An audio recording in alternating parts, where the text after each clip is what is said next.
देश एक, कानून एक, मगर मापदंड दोहरा। ऐसा क्यों है हमारे हिंदुस्तान में, मुझे समझ नहीं आता।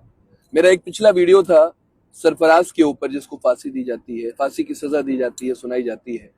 और आज आफाक खान साहब के लिए है, जो कि कन्नौज में टीएसआई है, शानदार शख्सियत के मालिक हैं, नेक दिल इंसान है।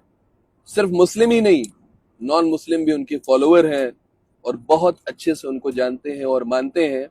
एक पढ़े लिखे शख्स है, बट अफसोस कुछ दिन पहले उनको लाइन हाजिर कर दिया जाता है। कप्तान साहब उनको लाइन हाजिर करते हैं और उसकी वजह क्या है लाइन हाजिर होने की, आप लोग सुनेंगे तो शायद तकलीफ होगी जो उनके चाहने वाले हैं उनको। एक स्कूल में फंक्शन में वो जाते हैं, वहां वो लड़कियों का स्कूल होता है और वो एज अ गेस्ट बुलाए जाते हैं। वहां उन्होंने हमारे प्रॉफिट मोहम्मद से रिलेटेड चीजें बताई कि अरब में किस तरह लड़कियां जब पैदा होती थी तो दफन कर दी जाती थी, और हमारे प्रॉफिट मोहम्मद के आने के बाद वो रिवाज बदला, लड़कियों की कद्र बढ़ी और आज समाज में लड़कियों का बहुत बड़ा ही किरदार है, रोल है और उनकी अहमियत है। इसी बात को लेकर विश्व हिंदू परिषद और बजरंग दल के लोगों को आपत्ति होती है और वो कप्तान को कंप्लेंट देते हैं कि वर्दी पहन के किसी धर्म की बातों को आप किसी जगहों पे जाके नहीं बोल सकते, उपदेश नहीं दे सकते।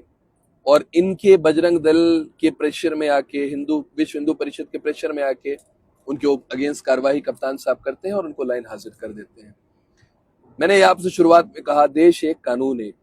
अनुज चौधरी संभल के सीईओ जब वो गदा लेके निकलते हैं, हिंदुओं के जुलूस में शामिल होते हैं और उनकी कुछ आपत्तिजनक टिप्पणियां भी हैं, उसके बाद उनको प्रमोशन मिलता है। कावड़िया रोड पे निकलते हैं तो अधिकारी उनके पैर दबाते हैं, उनकी सेवा करते हैं। यूपी के डीजी साहब हेलीकॉप्टर से उनके ऊपर पुष्प की वर्षा करते हैं। तो क्या ये धार्मिक चीजें वर्दी पहन के अलाउड है करना?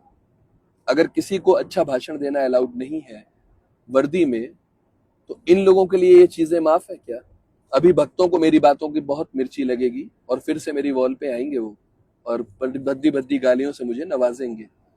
जितनी गालियां देना है दीजिए। आप गाली देने वाले हैं तो मोहब्बत करने वाले भी हैं, अच्छे लोग भी हैं जो मेरे कमेंट में अच्छा भी लिखते हैं।